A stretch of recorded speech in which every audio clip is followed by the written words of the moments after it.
Today, we're gonna talk about how to do a running jump off the beach. So carrying your board, jumping into the air, and landing in the water. So check it out, and we're gonna break it down for you.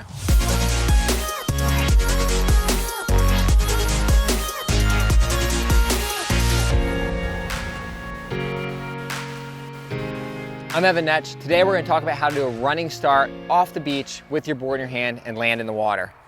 Now, while this is a little more advanced for sure, first I just want to mention that you always want to do this safely. You want to know your riding levels, you want to know your limitations, and you want to know the location that you're doing it at, and make sure you're not putting anybody else in danger, and just know the risk that might be assumed with it. Obviously, we're all kiteboarding, we're all out in the water, and everybody takes risks every time they put their kite in the sky. But this is just a little bit riskier because you are jumping straight off the land. I've done a few in the past. I think a handful of people have seen a little bit around the world. Some with surfboards, some with a twin tip. And for me, it's always just kind of been some fun new challenge. There is a video of myself where I jump out of a restaurant holding a board in my hand, a twin tip. I jump off the balcony, I land in the water. I've had a lot of people ask kind of like, how do you do that? Like, how do you know you're gonna make it? And so I just want to talk a little bit about the risk that I knew when I was doing that, and how I went about doing it, and how I chose how, where, and when to do it. So first off, whenever you're jumping kind of off the land into the water, obviously you're relying on the lift from the kite. You're getting the board on your feet, and you're landing. And for a bigger jump where there's maybe a little more going on, a little more risk, you always just want to make sure the wind angle is appropriate, you have the appropriate amount of control and power, and know, okay, in the worst case scenario, if I don't make this jump, what's going to happen? Can I handle that situation? And if you're okay with that, that's at least my own kind of check and balance of I can do this. So I'd say the main thing I like to do when I jump out of something is, for me it's a little different when I'm going right foot forward or left foot forward, just based on where I'm more comfortable with my hands, putting the board on my feet, etc. But you want to, first off, always just get forward momentum. So the key is running across the wind and building that forward momentum, because when you move that kite, that's going to create lift, just like you jump in the water, and it's going to lift you up, but you need that initial forward momentum to get you the distance that you need. So when you're just going off the beach, or your surfboard, twin tip, whatever it is, get that forward momentum going, and then swing that kite up, create lift, and now you have the opportunity to put the board on your feet. There's two ways of putting the board on your feet. With a surfboard, I always like to kind of hold the rail by the upwind edge.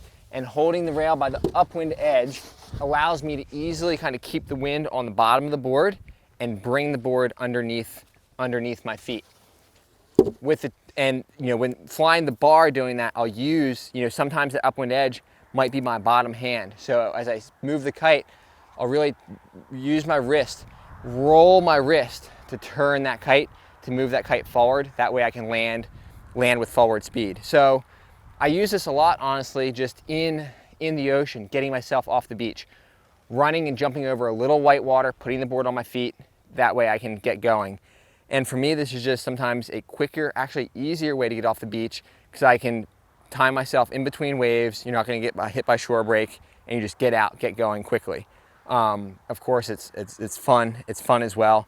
But honestly, a lot of the time I do it just because it can be easier and more effective in some ways, rather than laying in the water and getting hit by waves and getting washed around.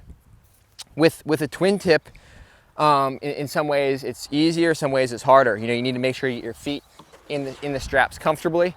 Usually I like to do that holding the board on the toe side edge, or from a handle, which I don't have the board at the moment. But if I do that, I like to have my front hand on the bar. So as I run to go jump, often I'll have my hand on the top of the bar. I pull the kite back, and as I jump, I switch my hand to the front of the bar to now have that redirectional control of the kite when I put the board on my feet. Other times I'll run and I'll kind of hold the board just off one foot strap. If you can get your front foot in the board, you'll have kind of a lot of control of that board. So same thing, I'll run, I'll switch my hand if needed. I kind of use one hand in the strap, my elbow on the board to leverage the board up. As I jump up, my front foot can go in, and then you're basically just doing a one footer, and you can slide your back foot in very easily. But for me, I've always enjoyed it. It's just, You know, maybe I've spent a lot of years kiteboarding. I'm kind of just looking for a new little challenge, or I need to scare myself a little bit. I know often it's not the best idea. I'm not trying to set bad examples here. I don't want anybody to go out and try something that's dangerous. You're gonna put yourself or others in more danger than you would normally assume just going out and riding. But honestly, look, a lot of these little tricks are something that's actually useful in your everyday riding. For myself, if I'm at a weird launch where I need to get off the beach and it's maybe not great access to the water, where you need to kind of like hop off a little bulkhead or off a dock, having some of those basic skills is actually really helpful. And especially getting in the ocean, getting out through the waves off the beach with shore break. Here in Hatteras, North Carolina, we get a lot of shore break. All that wave energy might be deep offshore, it just comes and piles itself straight onto the sand, right in that zone where you need to get off the beach. And for me, that running start, while I'm not jumping as high as I can by any means, just jumping maybe a few inches up is just a great quick way to get off the beach. So it's fun, it's effective, it's a tool. You can do surfboard, you can use it with a twin tip, but doing kind of that jumping beach start from your feet, board straight onto your feet, is something I've always enjoyed, and I wanted to share it here with you. A lot of people have seen those videos, so I just wanted to make sure that since you've seen those videos, know the safe way of doing it, take into consider the wind speed, the wind angle, and make sure that landing zone that you have, whether that's you crashing or your kite crashing, is always gonna be safe and within your comfort zone and within your skill levels. So I hope you enjoyed this video. We're creating tons and tons of video on different riding techniques, tips, and tricks to help you progress your riding. So we hope to see you back here in the future.